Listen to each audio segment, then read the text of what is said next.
may asawa ka, gawin mo na lahat. Yung nakatutok na sa bibig mo, umaayaw ka pa. Diba? May ibang bagay. Sabi nung laki, subo mo nga. Babe, subo mo. Kadiri. Sige na. Sa bakla pa yan. Like that.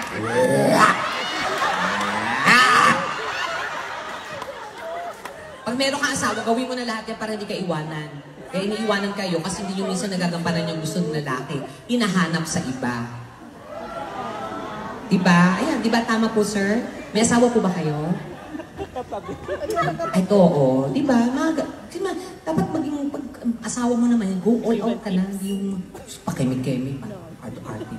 Kami nga ubos na yung bank account, wala pa din.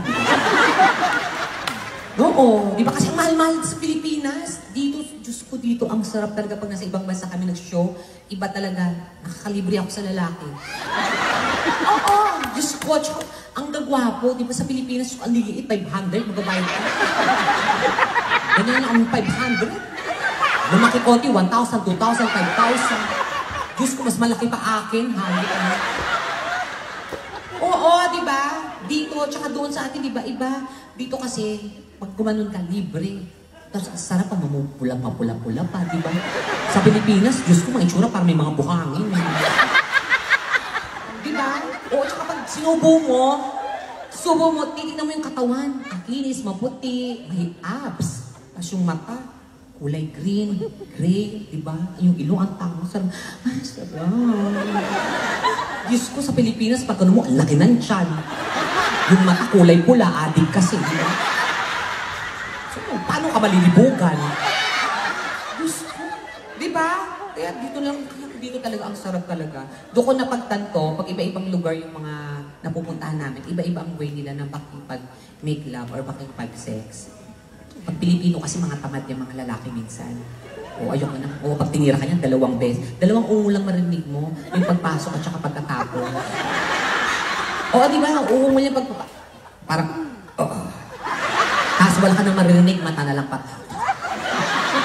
Tapos mga lapit na, Hindi kasi pwedeng mag-ingay, kasi katabi yung nanay, pamangkin, kasi na-squatter.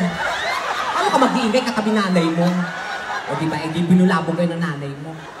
Diba? Ganun yun. Kaya hindi sila ingay. Pero nung napunta ako ng Korea, in fairness, ang masarap din. Oo, parang pinikwentuhan naman ako. Dating, nasa ang puputi rin, makinis, mampula-pula. Pero sabi ko, ano ba yung, parang hindi nakakagana. Kasi nung ginalaw ako, parang, ano asay? So, sorry na. Saan na? Hindi nakausap tong hayop na to. Saan na? Saan na? Gago, ako malilibugan ng ganyan. Pero dito, di ba? Tsaka nung show kami ng Canada, America, ang sarap, di ba? Oo, yung mga amboy, yung mga half, yung gano'n, yung mga, iba talaga yung mga lapad, pagpasok, parang, oh yeah. Ano, di ba? Oh, fuck, you like it, baby, motherfucker. Ano?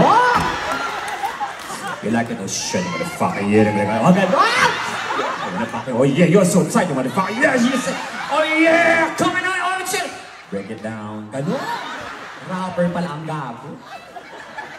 Pero yung pinakamalala, Hapon. Kasi ang mga Hapon talaga, sila yung nagpunta ko ng Japan, experience ko yung isang lalaki na sobrang gwapo din niya. Pero iba rin sila. Oo, talagang hayok na ito. Oo. Oo.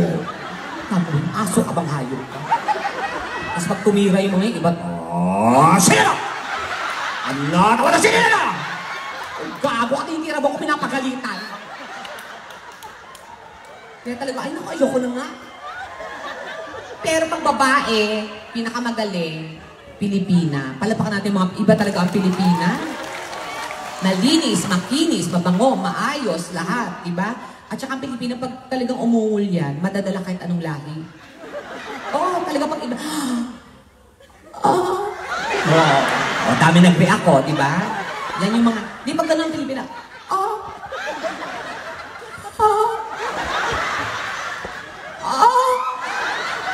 nakita ko, sinaksak na pala. Kaya...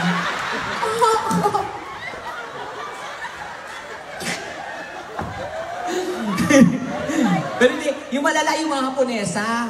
Oo, yun ang pinakamaingay pag binalaw na ka. Si Masi! Itay! itay. Ganun pala sa kanila, umangko itay! Ang umangko po sa kanila, yun yung ari, yung pepe. Umangko. Pag bata, ang tawag doon umangko.